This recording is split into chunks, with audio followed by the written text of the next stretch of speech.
I want to talk a little bit about the whole thought process behind triggers and cravings and some things like that. And it's I don't know, it's they I was addicted to drugs that were both mentally and physically addicting, and numerous amounts of them. I was a person that didn't like just one drug. I liked a whole concoction of 4 or 5 different things together on a daily basis. People always ask me all the time, what was your drug of choice? And you know crack cocaine was probably the thing that I was addicted to the longest. But I always tell people I wasn't prejudiced against any of them. I loved them all equally, and whatever you had is whatever I was going to do. Whatever I could find is whatever I was going to do. It didn't matter what it was. So, but as far as like the whole cravings thing and the triggers, I when I was in prison, I for a while there, I was just on the idea of trying to tame your mind. When you think about that, I cuss like a sailor, so I mean that's part of, I don't know if that's part of being in the military, part of being a drug addict, part of just a horrible slang talk that I have. And so it's something that I wanted to change, just because I think that it's just not professional. And but I ended up giving up on it because it's just part of who I am. But but for a while there, I was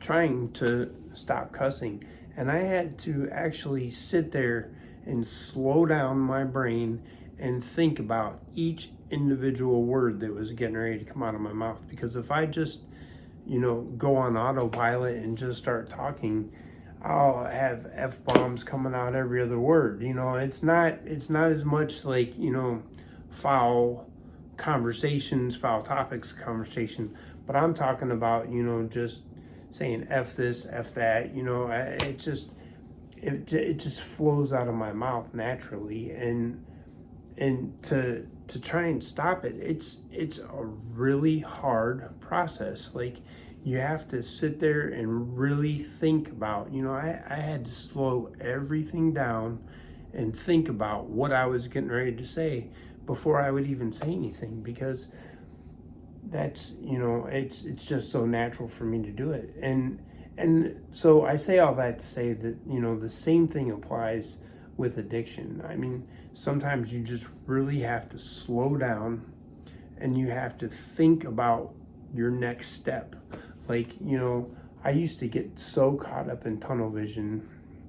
There was the time that I went to an NA meeting, and I sat there and I listened to this guy talk about how he used to hide in the closet and smoke crack and blah blah blah. This was his lead he was given. And by the time the meeting was over, I was itching so bad to go get high. I left there and drove straight to the dope man's house and bought some dope. I mean, like, I couldn't get out of that meeting fast enough. I wasn't shaking nobody's hand. I wasn't kicking it with nobody. I was getting out the door and going straight to the dope man. And so, it's just, I really think you need to slow down. You need to take your time. You need to think about what you're doing, because that tunnel vision will get you. I mean, for me at least, it did.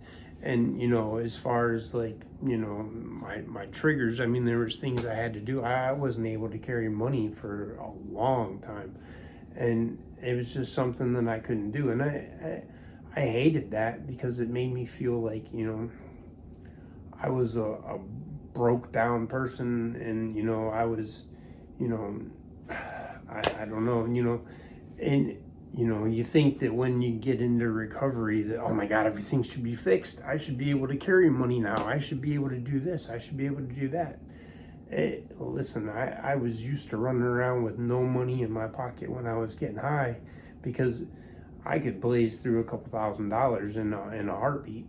So I mean, I was used to not having money then, and if I did have money, I would buying dope with it, so I didn't have money anyway. It was, you know, so it's just something you got to really slow down. You got to really put a lot of thought into what you're doing. I think you need to write yourself some goals, achievable goals, timelines for those goals, and you need to have some diversity in what you do. You need to, I've talked before about, making sure that you allot a certain amount of time for each thing. Don't just, spend all day going to meetings and like, yes, meetings are great, but you don't want to get burned out on any one thing. You need to have, time for exercise. You need to set time aside for your meals at certain times. You need to, get your rest. You need to go to work. You need to do what you need to do. And however you need to do it, but you need to allot a certain amount of time, and you need to have, everything needs to have its time. Don't burn yourself out. Don't spend too much time in one thing. Just, you'll get through this. It might not happen the first time, but the important part about that is if it doesn't, you need to make sure that if you did go out and relapse, you need to let somebody know. Don't sit there and be embarrassed about it. Don't sit there and hide it. For me, I would relapse and I would hide it because of the fact that I wanted to go do it again. But this is a matter of life and death. You need to make sure that you tell somebody about it so that you can do something about it and get back on the right track. This is your life. I'm telling you, one day you're going to look back and you're going to be like, if you're out there just, I don't care whether I die or not, one day you will care. When you get through this, you'll be happy to be alive. Things will happen and you'll be back to being a normal, non-addicted person, and you'll be happy that you're there.